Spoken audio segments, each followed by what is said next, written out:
CPR is a life-saving technique that is performed in emergency situations where someone's breathing or heartbeat has stopped.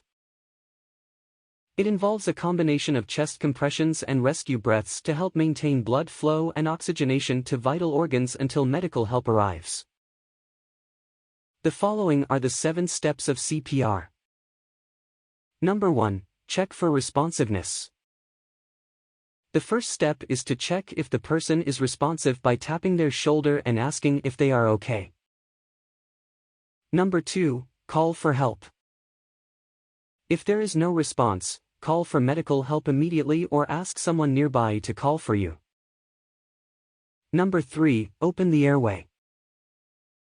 Carefully tilt the person's head back and lift their chin to open the airway.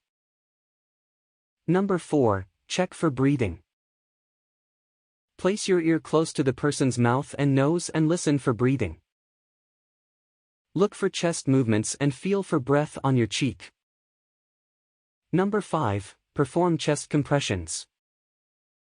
Place your hands on top of each other and interlock your fingers, then push down hard and fast on the center of the person's chest. Aim for a rate of 100 to 120 compressions per minute. Number 6. Give rescue breaths.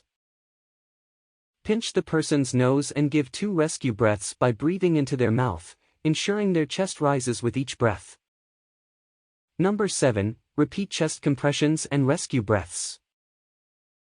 Continue with cycles of 30 compressions followed by 2 rescue breaths until medical help arrives, or the person starts breathing on their own. It's important to remember that performing CPR can be physically demanding, so if someone else is available to help, take turns performing compressions to avoid fatigue. Additionally, make sure to follow the latest guidelines for performing CPR, which may differ depending on the person's age and condition.